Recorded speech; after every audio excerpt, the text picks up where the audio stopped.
नमस्कार, सी न्यूज भारत में आप सभी का स्वागत है। मैं हूं आपके साथ ऋचा सिंह। खबर भिंड से है, जहां कांग्रेस की राष्ट्रीय प्रवक्ता और रिटायर्ड विंग कमांडर अनुमा आचार्य ने जिला कांग्रेस कार्यालय भिंड में अपने एक दिवसीय दौरे के दौरान प्रेस वार्ता कर शिवराज सरकार पर जमकर निशाना साधा। उन्होंने कहा कि सर्वे में शिवराज सरकार की जमीन खिसक रही थी। प्रेस वार्ता के दौरान उनके साथ भिंड जिला कांग्रेस अध्यक्ष मान सिंह कुशवाहा, प्रदेश प्रवक्ता RPN सिंह, प्रवक्ता अनिल भारद्वाज समेत कई लोग उपस्थित रहे। कांग्रेस ने अधिकृत रूप से ये कहा है कि कांग्रेस की सरकार 2024 में जब बनेगी तो हम इस अग्निपथ योजना को खत्म करेंगे। बहुत साफ हमारा वक्तव्य है और ये हमने अप्रैल के बाद से ये हमने बोला है मंच पर। मैनिफेस्टो में यही रहेगा क्या? हमने इसे मंच से बोला है। मैनिफेस्टो जब बनेगा तो जो जो चीज़ें हमने पहले बोली हैं वो उसमें शामिल की जाएंगी। मैम, कांग्रेस की संभावित जो प्रत्याशियों की सूची है वो कब तक सम्मतता आने वाली है? जैसे ही चुनाव की घोषणा होगी आपको उसके बाद हमारी प्रत्याशियों की सूची मिल जाएगी। उससे पहले नहीं होगी? मध्य प्रदेश में हमको पहले चुनाव की घोषणा तो सुनाई पड़े कि चुनाव हो रहे हैं, कब हो रहे हैं। पहले तो नहीं तो मीडिया ट्रायल में तो ये भी कह दिया गया था कि 1 इलेक्शन 1 नेशन 1 इलेक्शन होने वाला है। तो ये सब चीज़ें, इन सब भ्रमों से परे जैसे ही लिस्ट निकलती है, चुनावों की घोषणा होती है, हमारी लिस्ट होती है। मध्य प्रदेश में जो चुनाव होने जा रहे हैं, इस बार बीजेपी ने गुजरात की तरह एक बड़े बदलाव किए। यहाँ पर केंद्रीय मंत्री सांसदों को भी मैदान में उतार दिया। कांग्रेस इस बात के लिए कितना तैयार? कांग्रेस युवाओं को मौका देती है। हमने जो वरिष्ठों के एक्सपीरियंस का फायदा लिया है और युवाओं को मौके दिए हैं। कांग्रेस का ये इतिहास रहा है, लेकिन भारतीय जनता पार्टी को ये अच्छी तरह से पता है कि उनकी ज़मीन पूरी तरह खिसकी हुई है, कार्यकर्ता उसका मनोबल गिरा हुआ है, इसलिए उन्होंने ये चाल चली है। लेकिन ये बता दूं मैं आपको, मध्य प्रदेश की जनता बहुत प्रबुद्ध है। मैं भी मध्य प्रदेश की बेटी हूँ तो मैं जानती हूँ कि यहाँ ये गुजरात मॉडल जैसा कुछ करने की कोशिश करेंगे तो यहाँ चलेगा नहीं, क्योंकि पूरे बीजेपी का कोई भी एक ऐसा नेता बता दीजिए जो अभी के मुख्यमंत्री के अलावा सारे प्रदेश में जाना जाता हो, तो कोई ऐसा नहीं है। यहाँ पर ये गुजरात मॉडल चलने की जो चाल है ये इनके ऊपर, खुद के ऊपर भारी पड़ रही है और मुझे लगता है वो समझ भी गए हैं अब और ज्यादा हड़बड़ा रहे हैं। लेकिन कहीं ना कहीं ये बात सही है कि बीजेपी जो है अपने आप को मजबूत करने के लिए इस चुनाव में पूरी तरह से तैयार नजर आ रही है। खुद PM मोदी तक यहाँ भोपाल, सागर, कई जगह पे अपने दौरे जो है कर रहे हैं। तो कांग्रेस इस चीज़ के लिए क्यों आगे पहल नहीं कर रही है? बीजेपी ने अपनी लिस्ट जारी करके प्रत्याशियों को समय दे दिया कि वो आगे अपनी तैयारी कर लें, चुनाव से पहले ही अपना जो ज़मीन है वो पक्की कर लें, लेकिन कांग्रेस अभी भी बैकफुट पे। बीजेपी के साथ कुछ और ऐसे भी संस्थान है जैसे इलेक्शन कमीशन ऑफ इंडिया। तो भारतीय जनता पार्टी को ये पता है कि चुनावों की घोषणा कब होने वाली है और हमें ये नहीं पता है। तो जब हमको मालूम होगा तो हम उतने प्रत्याशी उतार देंगे।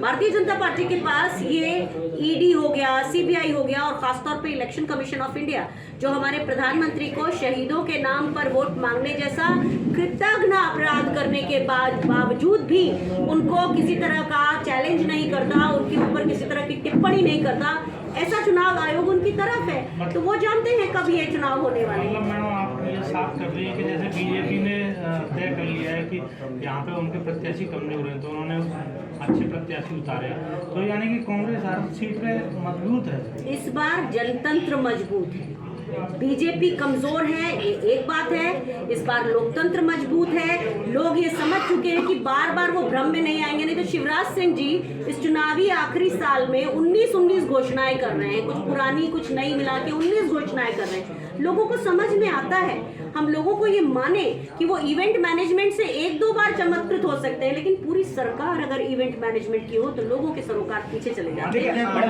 मध्य प्रदेश में सरकार आती है आपकी, तो आप युवाओं के लिए क्या करने वाले हैं? आप लोग क्या रोजगार? बहुत अच्छा सवाल है, बहुत अच्छा सवाल है। जैसे कमलनाथ जी ने अभी कहा है कि हमारी जो आर्थिक जो इकोनॉमी है वो 70% कृषि आधारित, 70% किसान नहीं है, लेकिन हमारी इकोनॉमी कृषि आधारित है। तो जो हमने जिस तरह से छत्तीसगढ़ में अपने किसानों को मजबूत किया और पूरी इकोनॉमी धीरे धीरे मजबूत हो गई, आज छत्तीसगढ़ में सबसे कम बेरोजगारी है। आप आंकड़े उठा के देख लीजिए। वैसा ही यहाँ पर प्रयास किया जाएगा कमलनाथ जी तो यहाँ निवेश भी ला रहे थे, आपको याद होगा, और अजीम प्रेम जी ने यहाँ पर शुरुआत कर दी थी, लेकिन उसके बाद हमारी सरकार गिर गई। तो कांग्रेस जहाँ जहाँ आती है तो हमें प्रोसीजर्स बहुत क्लियर हैं, हम जो भी काम करते हैं वो ठहराव वाला होता है, वो स्थायी होता है, लंबे समय तक चलता है। हम आज एक योजना करके दूसरे दिन उसका रिपोर्ट कार्ड जो है हम देने के सक्षम होते हैं। भारतीय जनता पार्टी किसी भी योजना का रिपोर्ट कार्ड नहीं दे सकती। अनुमान जी, महिला निश्चित रहें, कांग्रेस में किसी भी तरह की अनुशासनहीनता होती है उसके ऊपर एक्शन किया जाता है। आपका जो सवाल आप पूछ रहे हैं उसके बारे में मुझे ज्ञान नहीं है, संज्ञान जब मैं ले लूंगी तो मैं आपको इन्फॉर्म्ड बात करूंगी, क्योंकि क्या है कि एक आपने मुझ पर एक सवाल दागा और अगर उसके बारे में मुझे पूरी जानकारी नहीं है, क्योंकि अगर ये दुराचार का मामला है, नहीं दुराचार नहीं है, हाँ, वो तो मैं समझा देता हूँ, मैं पूरी बात बता देता हूँ। जो हमारे अध्यक्ष हैं और जो हमारे लोग हैं वो इसका संज्ञान लेंगे और वो इसके ऊपर उचित कार्यवाही करेंगे। देखिए मध्य प्रदेश विषय को समग्र रूप से देखिए, क्योंकि कांग्रेस ही जब कांग्रेस आती है तो आपके पास राइट्स आते हैं। मैंने बताया right to education, right to health. आज जो आयुष्मान योजना ये चला रहे हैं वो राइट टू हेल्थ का परिणाम है, आप जानते हैं ये बात। तो कांग्रेस की जब सरकार आती है तो अपने आप शिक्षा, स्वास्थ्य, क्योंकि आज 29,000 स्कूल यहाँ बंद हो गए, 26,000 में बिजली पानी नहीं है मध्य प्रदेश के स्कूलों में। तो ये सारी चीज़ें कांग्रेस के समय में गढ़ी गई थी, इनको शुरू किया गया था, इनकी निर्मित हुई थी और भारतीय जनता पार्टी की सरकार इनको मैनेज नहीं कर पाई। आज शिक्षक हैं तो क्या काम करते हैं आप सभी जानते हैं, उनके 100 तरह के काम होते हैं पढ़ाई को छोड़कर। तो ये सारी चीज़ें जिसके ऊपर भारतीय जनता पार्टी फोकस नहीं करती, अपने टीचर्स से, अपने एडमिनिस्ट्रेटिव ऑफिसर्स से, सभी के साथ वो इवेंट मैनेजमेंट कराते हैं। लेकिन कांग्रेस का फोकस हमेशा से हम जन कल्याणकारी योजनाएं लाते रहे हैं।